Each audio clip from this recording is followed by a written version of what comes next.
नमस्कार दोस्तों, हमारे चैनल को सब्सक्राइब करें और साथ ही बेल आइकन को भी दबाएं ताकि हमारी नई नई वीडियो की नोटिफिकेशन आपके पास पहुंच सके। पहला क्वेश्चन है, जल्दी जल्दी करा रहा हूँ, सुनो। पहला क्वेश्चन है, एक बेलनाकार बर्तन के आधार एक बेलनाकार बर्तन के आधार की परिधि 132 सेंटीमीटर है। तो एक बेलनाकार बर्तन है, उसके आधार की जो परिधि होती है, बेलनाकार बर्तन ऐसे होता है, इसका जो आधार होता है ना वो एक वृत्त होता है। तो हमें दे रखा है बेलनाकार बर्तन के आधार की परिधि, तो लिख लेते हैं आधार की परिधि 132 सेंटीमीटर है। ठीक है, बैठ जाओ उधर, बैठ जाओ, यहीं बैठ जाओ, कोई बात नहीं। तो एक आधार, इसको डबल कर लो, आधार की जो परिधि है वो 132 सेंटीमीटर है। आगे लिखा है इसकी ऊंचाई ना 25 सेंटीमीटर है। अभी अभी पढ़ो, भी कराता हूँ। और इस बर्तन में कितने लीटर पानी आ सकता है, पूछा है ना, बताओ इस बर्तन में कितने लीटर पानी आ सकता है। तुम्हें दिख रहा है ना वहां से, तो ये बताओ इस बर्तन में कितने लीटर पानी आ सकता है। तुमने तो कर रखा है ना पहले। तो इसकी ऊंचाई पता चल गया 25 सेंटीमीटर है। और ज्ञात करना है कि बर्तन में कितने लीटर पानी आ सकता है,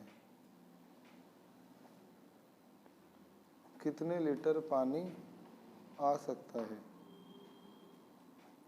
यहाँ हिंट लिखा हुआ है कि 1000 सेंटीमीटर की क्यूब में 1 लीटर पानी आता है।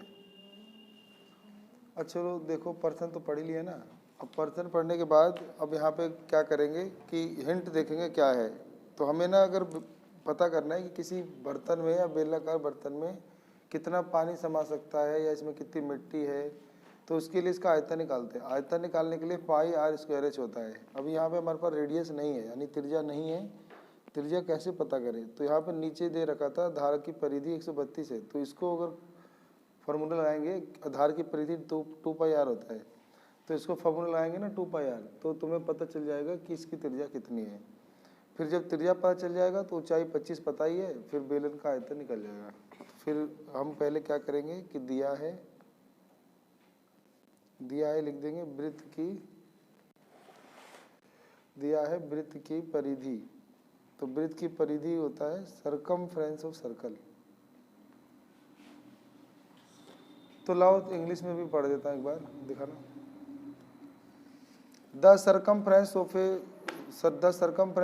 The base of A cylindrical vessel. ये ना एक सिलेंड्रिकल वेजल है, इसका जो सरकमफ्रेंस ऑफ बेस है, यानी बेस का जो सरकमफ्रेंस है वो 132 है। एंड हाइट, और इसकी जो हाइट है वो 25 है। How many litre of the water can it hold. इसके अंदर पूछा है बताओ कितने लीटर जो वाटर है ये होल्ड कर सकता है, समा सकता है इसमें। अगर 1000 सेंटीमीटर क्यूब में 1 लीटर मतलब पानी आता है। तो पहले लिखेंगे कि गिवन क्या है, सरकमफ्रेंस ऑफ बेस, फिर लिख देंगे हाइट, फिर फाइंड करना है how many litre can hold it, ये कितना पानी लीटर में रख सकता है। तो लगाएंगे वृत्त की परिधि 2 पाई आर। वृत्त की परिधि बोलते हैं circumference of circle 2 pi are.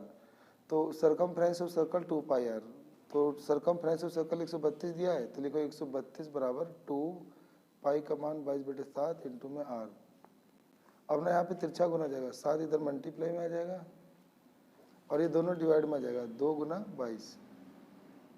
ये नीचे वाला ऊपर मल्टीप्लाई होता है क्रॉस, और ये जो ऊपर मल्टीप्लाई में थे ये डिवाइड में आ जाते हैं इस तरफ लाने पर। अब ये काट देंगे। देखो पहले मैं 2 के टेबल से काटूंगा तो 11 आ जाएगा, और 2 के टेबल से काटूंगा तो 66 आ जाएगा। फिर 11 से काटूंगा 11 से 66, और 2 से काटूंगा 2 3 6, फिर 3 से तो 21, तो रेडियस जाएगा 21 सेंटीमीटर। अब हमें क्या निकालना है, वॉल्यूम, मतलब हमें इस बर्तन का आयतन निकालना है। लिख देंगे बर्तन का आयतन। तो बर्तन का आयतन हो जाएगा, बर्तन का आयतन जाता है पाई आर स्क्वायर एच। तो पाई की वैल्यू 22/7, आर की वैल्यू 21 और हाइट ले लेंगे 25। 7 से कट गया, 7 या 21, 22 या 66 गुना 21 गुना 25। अब इन तीनों को गुना कर देंगे। 66 को 21 से गुना करेंगे, 6 कम 6, 6 कम 6, 6 दूनी 12 का 2 हासिल 1, 6 13, 1386 आ गया। अब 1386 को 25 से भी गुना करना है। फिर ये हो जाएगा 5 1 30 का 0 हासिल 3, 5 8 40 3 43 का 3 हासिल 4, 5 3 15 4 19 का 9 हासिल 1, 4 को 5 5 1 6, 2 6 12 का 2 हासिल 1, 2 8 16 17 7 हासिल 1, 2 3 6 1 7 2 कम 2। तो 34650 सेंटीमीटर की क्यूब। तो अब इसे लीटर में बताना है, तो लिख देंगे बर्तन में पानी भर सकता है, लिख देंगे water can fill in vessel. तो इसको डिवाइड कर देंगे 1000 से, तो लीटर आ जाएगा। तो 1000 से भाग देने पे ये 3 जीरो है, तो पीछे से 3 अंकों के आगे दशमलव आएगा, 1 2 3 यहाँ, तो आ जाएगा 34.65। ये जीरो लिखने की जरूरत नहीं है, तो 65 ही लीटर लिख देंगे। लकड़ी का एक बेलनाकार पाइप है, तो लकड़ी के एक बेलनाकार पाइप का आंतरिक व्यास 24 सेंटीमीटर और बाहरी व्यास 28 सेंटीमीटर है। मतलब यहाँ पे ना एक पाइप की बात हो रहा है, इसे खोखला बेलन कहते हैं। तो खोखले बेलन में दो होता है, एक आंतरिक त्रिज्या होती है, अंदर की त्रिज्या इनर रेडियस, एक बाहर की त्रिज्या होती है आउटर रेडियस। तो इसमें पहले व्यास दिया हुआ है, तो इसका आधा त्रिज्या मिल जाएगी। तो 24 का आधा 12 ले लेना और 28 का आधा 14। कहता है इस पाइप की लंबाई 35 सेंटीमीटर है, तो बताओ पाइप का द्रव्यमान क्या होगा। और अगर 1 सेंटीमीटर की क्यू लकड़ी का द्रव्यमान 0.6 ग्राम है। अगर 1 सेंटीमीटर की क्यू लकड़ी को तोला गया था, तो उसमें पाया गया कि उसका वजन 0.6 ग्राम है। तो बताओ पूरे पाइप का वजन कितना है, द्रव्यमान कितना है। पहले ना आपको क्या करना होगा, इसका हम पहले आयतन निकाल लेंगे, ठीक है। आयतन निकाल लेंगे और इसे गुना कर देंगे इससे 0.6 से, तो आपका आंसर जो है वो द्रव्यमान निकल आएगा, ठीक है। पहले आयतन निकाल लेंगे, आयतन निकाल के इसको गुना कर देंगे, ये जो घनत्व दिया है 0.6 ग्राम, इससे गुना कर देंगे तो द्रव्यमान आ जाएगा, ठीक है। तो करके दिखाता हूँ मैं, इंग्लिश में पढ़ दूँ। इंग्लिश में लिखा है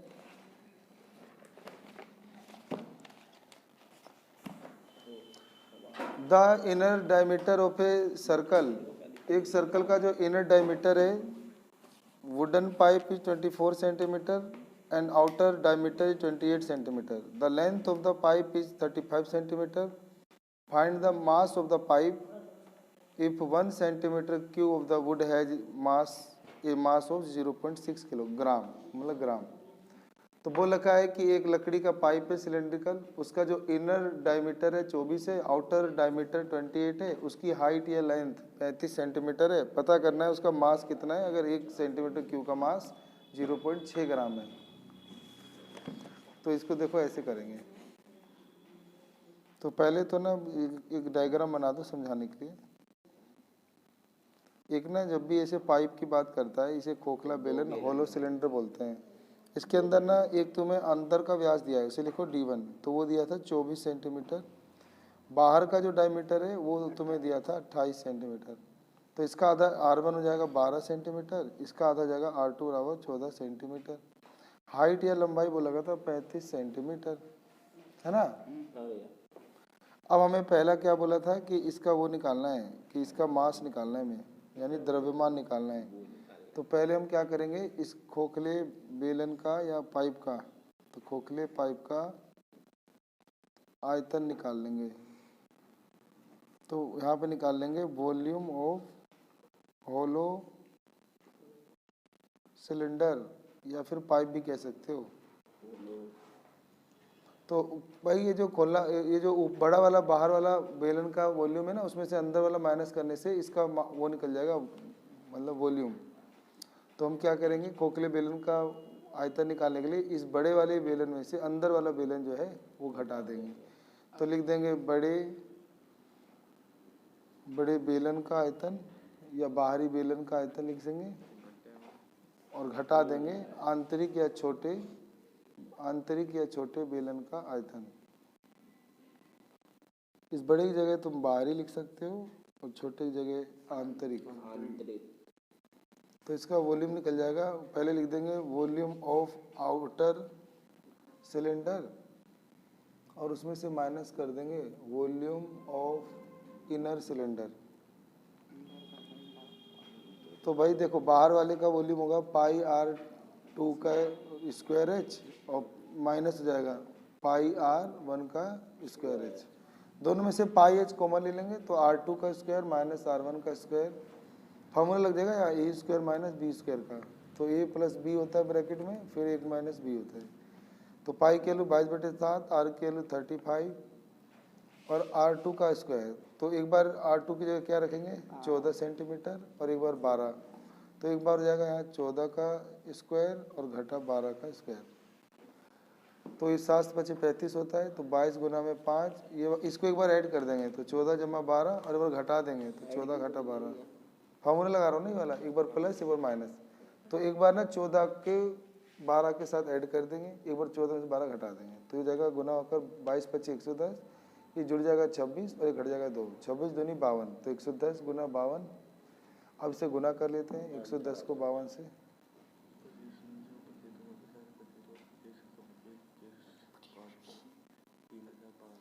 5720 सेंटीमीटर का क्यूब।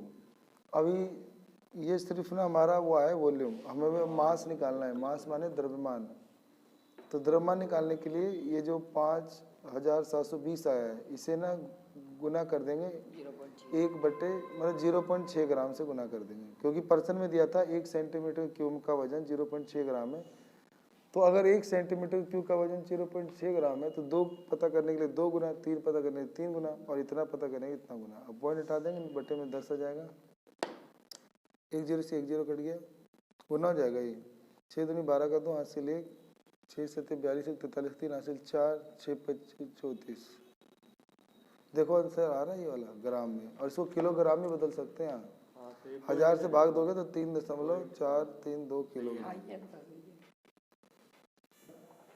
तीसरा क्वेश्चन है, एक सॉफ्ट ड्रिंक, एक जो सॉफ्ट ड्रिंक होता है कोई पीने वाला पेप्सी वेप्सी, 2 प्रकार के पैकेट में उपलब्ध है। कह रहे लंबाई 5 सेंटीमीटर चौड़ाई 4 सेंटीमीटर वाली एक आयताकार आधार का टीन का डब्बा जिसकी ऊंचाई 15 सेंटीमीटर है। तो ये घनाभ हो गया, ठीक है। कीबोर्ड घनाभ नहीं हो गया, मतलब लंबा इतना, चौड़ा इतना, ऊंचा इतना। फिर बोल रखा है कि व्यास 7 सेंटीमीटर वाले वृत्तीय आधार और 10 सेंटीमीटर ऊंचाई वाला एक प्लास्टिक का बेलनाकार डिब्बा। तो बोला है कि एक दूसरा एक डिब्बा है जिसका आधार का व्यास जो है वो 7 सेंटीमीटर, ऊंचाई है 10 सेंटीमीटर, एक प्लास्टिक का बेलनाकार डिब्बा, यानी सिलेंड्रिकल बॉक्स हो गया ना। फिर पूछा इन दोनों में बताओ किस डिब्बे की धारिता अधिक है, यानी कैपेसिटी अधिक है, किसका वॉल्यूम ज्यादा है। कैपेसिटी माने वॉल्यूम से पता करते हैं। और बोला है बताओ कितनी अधिक है, यानी दोनों में से किसकी कैपेसिटी या धारिता ज्यादा है और कितनी ज्यादा है। दोनों का वॉल्यूम निकाल लो, ऊपर वाले का length into breadth into height और नीचे वाले का पाई आर स्क्वायर है। तो दोनों में तुलना कर लेना कि कौन ज्यादा है, ठीक है। इंग्लिश में भी देख लेते हैं। देखो इंग्लिश में लिखा है ए सॉफ्ट ड्रिंक, एक जो सॉफ्ट ड्रिंक है इज अवेलेबल इन 2 पैक्स, वो 2 पैकेट में आता है। पहला है कि 18 can a rectangular base of length 5 centimetre and width 4 centimetre and having a height of 50 centimetre and A plastic cylinder with circular base of diameter 7 centimetre, height 10 centimetre. Which container has greater capacity and by how much. बोला है कि एक soft drink है वो 2 packet में आता है, एक रेक्टेंगुलर के एक सिलेंडर के। जो रेक्टेंगुलर है उसकी लेंथ ब्रेथ हाइट दे रखी है और सिलेंडर है उसका तुम्हें डायमीटर दे रखा है, तो आधा रेडियस मिल जाएगा और फिर हाइट भी दे रखा है। दोनों का पता है, पूछा है बताओ किसकी कैपेसिटी ज़्यादा है। तो हम ना दोनों का वॉल्यूम निकाल लेंगे और कंपेयर कर लेंगे किसका ज़्यादा है। तो हम पहले निकाल लेते हैं सॉफ्ट ड्रिंक का, सॉफ्ट ड्रिंक, हाँ लिख देंगे यहाँ पे सॉफ्ट। तीसरा क्वेश्चन सॉफ्ट ड्रिंक हम का लिख रहा हूँ, ये लिख दो आयताकार डिब्बे का आयतन। आयताकार डिब्बे का आयतन यानी लिख देंगे वॉल्यूम ऑफ रेक्टेंगुलर बॉक्स। तो ये हो जाएगा तुम्हारा length into breadth into height. तो देखो लेंथ कितनी थी पढ़कर 5 और ब्रेथ 4 और ऊंचाई 15। गुना कर दो इसे, 5 चौक 20, 20 को 15 गुना करो 300 आ रहा है, ठीक है, सेंटीमीटर की क्यूब। अब दूसरा निकाल लो, बेलनाकार, यहाँ ऊपर बैठता नहीं दिखता है तो बेलनाकार बर्तन का आयतन, तो बेलनाकार बर्तन का आयतन हो जाता है पाई आर स्क्वायर एच। तो पाई के लूँ 22/7, आर के लूँ देखो उसमें व्यास दे रखा था 7, तो उसका आधा हो जाएगा 7/2 है ना। और हाइट कितनी दे रखी थी 10, 7 से एक साथ कट गया, 2 से कट गया 11, 2 से कट गया 2 × 5 = 10, अब बच गया 11 गुना 7 × 5 = 35, 7 × 5 = 35। इसे गुना कर देते हैं, 35 को 11 से गुना करेंगे 385 सेंटीमीटर की क्यूब। अब बोला है बताओ किसकी मतलब धारिता ज्यादा है, तो दिख रहा है ना इसकी 300 आ रही है, इसकी 385 आ रही है। तो लिख देंगे बेलनाकार डिब्बे या बर्तन की धारिता या आयतन या धारिता अधिक है। धारिता लीटर में निकालते हैं, अभी हम ऐसे भी बता सकते हैं किसका अधिक है। तो लिख देंगे बेलनाकार डिब्बे की धारिता या कैपेसिटी अधिक है। और कितनी अधिक है, तो घटा देंगे 385 में से 300, तो यानी 85 सेंटीमीटर क्यूब अधिक है। चेक करो आंसर, ये आपका आंसर आ गया ना। यदि एक बेलनाकार बर्तन, बैठ जाओ उधर बैठ जाओ, यदि एक बेलनाकार पार्श्व पृष्ठीय क्षेत्रफल, यदि एक बेलन का पार्श्व पृष्ठीय क्षेत्रफल, पार्श्व पृष्ठीय क्षेत्रफल होता है वक्र पृष्ठीय क्षेत्रफल, कर्व सरफेस एरिया 2πRh। तो एक बेलन का पार्श्व पृष्ठीय क्षेत्रफल यानी 2πRh दे रखा है और उसकी ऊंचाई भी दे रखा है 5, तो ज्ञात करो उसकी त्रिज्या। तो ये वक्र पृष्ठीय क्षेत्रफल का ही फॉर्मूला खोलेंगे ना 2πRh, इसके बराबर रखकर, तो काटने पे तुम्हारे को त्रिज्या मिल जाएगी। और फिर पूछा है बताओ बेलन का आयतन, फिर बेलन का आयतन भी निकालना है, लेकिन इस सवाल को करते समय 3.14 लेना है पाई की वैल्यू। वैसे पाई की वैल्यू 22/7 होती है, लेकिन यहाँ क्या लेना है 3.14 नहीं बोलते, 3.14, ठीक है। इंग्लिश में दशमलव के बाद की संख्या ना अलग अलग पढ़ी जाती है। कहता है कि if the lateral surface of a cylinder, एक ना सिलेंडर का जो लेटरल सरफेस एरिया है वो 94.2 सेंटीमीटर स्क्वायर है। आगे कहता है एंड इट्स हाइट, उसकी हाइट ना 5 सेंटीमीटर है। कहता है कि then find the radius of its base, उसके बेस का रेडियस पता करो, एंड इट्स वॉल्यूम, उसका वॉल्यूम भी पता करो और यूज करो पाई इक्वल टू 3.14 यूज करना है। तो ठीक है, देखो करते हैं।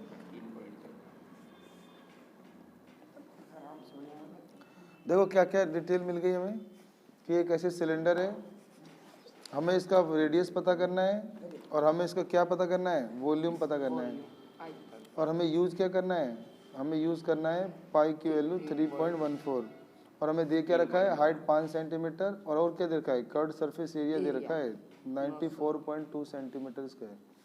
तो कर्ड सरफेस एरिया का ही फॉर्मूला लगा लेंगे 2πRh बराबर में लिख लेंगे 94.2, 2 पाई के वैल्यू 3.14 ले लेंगे, रेडियस हमें ढूंढनी है और हाइट हमें 5 दे रखी थी। अब ये डिवाइड में जाएगा, पहले इसको सोल्व करोगे ना, मतलब चलो क्रॉस मल्टीप्लाई कर दो, ये सब डिवाइड में जाएगा 94.2, इसके डिवाइड में 3 आ जाएंगे, 2 × 3.14 × 5, ये पॉइंट हटाओगे नीचे 10 आ जाएगा, और ये दो जनों के आगे डेसिमल था, इसको हटाने पे ऊपर 100 आ जाएगा। 10 से एक 10 का 0 कट गया, और 2 × 5 10 होता है ना, 2 × 5 क्या होता है 10 से ये भी कट गया है, तो बचा R = 942/314, ये कट जाएगा तो R की वैल्यू 3 सेंटीमीटर आ गया। अब दूसरा पूछा था वॉल्यूम निकालो, वॉल्यूम मतलब आयतन, तो वो होता है पाई आर स्क्वायर एच, पाई की वैल्यू 22/7, आर की वैल्यू 33 और हाइट दे रखा था 5, हाइट की वैल्यू फिर गलत हो गई, हाइट की वैल्यू 3.14, तो 3.14 ले लेना, 3 × 9 9 × 5 45, अब इसे मल्टीप्लाई कर देना, तुम्हारा आयतन आ जाएगा, ठीक है। अगला है 10 मीटर गहरे एक बेलनाकार बर्तन की धारिता वक्र पृष्ठ को पेंट कराने का व्यय 220 यानी 2200 रुपये, ठीक है, 2200 रुपये है। तो 10 मीटर गहरे एक बेलनाकार बर्तन की धारिता मतलब आंतरिक वक्र पृष्ठ को पेंट कराने का खर्चा 2200 रुपये है। यदि पेंट कराने की दर 20 रुपये पर मीटर स्क्वायर है, तो ज्ञात करो बर्तन का आंतरिक वक्र पृष्ठीय क्षेत्रफल। दूसरा आधार की त्रिज्या और आधार की मतलब बर्तन का धारिता, ये 3 चीजें पूछा है इसमें। अच्छा, इस क्वेश्चन में ना तुम्हें बर्तन की गहराई दे दिया ना, ये ऊंचाई मिल गई, और इसने बोला है कि इसके हमने आंतरिक वक्र पृष्ठ को जब पेंट कराया तो 2200 रुपये खर्चा आ रहा है, और दर था 1 मीटर का 20 रुपये। तुम ना जब 2200 को 20 से भाग करोगे ना तो बर्तन का आंतरिक वक्र पृष्ठ क्षेत्रफल आ जाएगा। भाग क्यों कर रहे हैं, देखो टोटल खर्चे 2200 रुपये हुए हैं, तो रेट तो 20 रुपये के हिसाब से हुए हैं, तो हमने कितना पेंट करवाया होगा, तो इसको भाग देने पे आएगा 110 करवाया होगा, क्योंकि 110 को ही 20 से गुना करके हमें बिल आया होगा 2200 का ना। फिर दूसरा हमें बोला है आधार की त्रिज्या निकालो, तो जब तुम्हारा वक्र पृष्ठ क्षेत्रफल आ जाएगा तो फिर तुम्हारा उसमें फॉर्मूला रख देना, त्रिज्या आ जाएगा। जब त्रिज्या आ जाएगा, ऊंचाई ये दे रखा है, तो बर्तन का धारिता यानी वॉल्यूम निकाल लेना, आयतन पाई आर स्क्वायर एच निकल जाएगा। सही है ना। इसको हिंदी में देख लेते हैं, इंग्लिश में भी देख लेते हैं। It coast ₹22 to paint the inner curved surface of a cylindrical vessel 10 meter deep. If the cost of painting is at the rate of ₹20 per meter square, तो find inner curved surface area of vessel, radius of base and capacity of vessel। ठीक है, तो बिल्कुल आसान question है।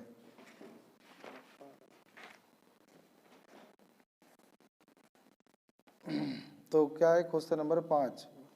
Question number 5 में क्या बोला था कि हमें जो टोटल कॉस्ट ऑफ पेंट यानी पेंट कराने का टोटल खर्च दे रखा था 2200 रुपये, और रेट दे रखा था 20 रुपये पर मीटर का स्क्वायर, और हमें पहला फाइंड करना था कर्व्ड सरफेस एरिया। इसको निकालने के लिए ना इन्हीं दोनों को डिवाइड दे देंगे, 2200 को ना 20 रुपये से डिवाइड दे देंगे, तो आंसर आ जाएगा 110।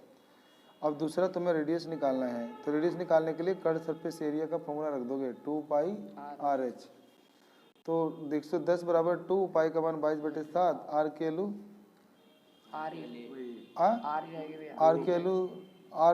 निकालनी है ना, हाइट 10 दे रखी थी ना शायद, तो अब ये तुम्हारा क्रॉस मल्टीप्लाई होने लगेगा, ये इधर आ जाएगा 110 गुना में 7, और ये तीनों डिवाइड में आ जाएगा 22 गुना 22 गुना 10, सॉरी 2 गुना 22 गुना 10, 1 0 से 1 0 कट गया, 11 से 11 दूनी 22 कट गया, 7/2 दूनी 4 आ गया रेडियस, तो रेडियस 7/4 भाग देने पे 1.75। अब तीसरा बोला था इसका कैपेसिटी निकालो, कैपेसिटी मतलब होता है वॉल्यूम, तो हम वॉल्यूम निकाल लेंगे पाई आर स्क्वायर एच, तो पाई के वैल्यू 22/7, आर की वैल्यू 7/4, 7/4, 1.75 लेके ना अंधेरा हो जाएगा, इसीलिए 7/4, और ऊंचाई ले लेंगे 10, 7 से 7 कट जाएगा। अभी ना इसको भाग दे देंगे 2 से, 2 दूनी 4, 2 बचे 10, फिर 2 से भाग देंगे 11, तो 11 गुना 7 गुना 5/4, इसे गुना कर देना, भाग कर देना, तुम्हारा आयतन आ जाएगा। ठीक है।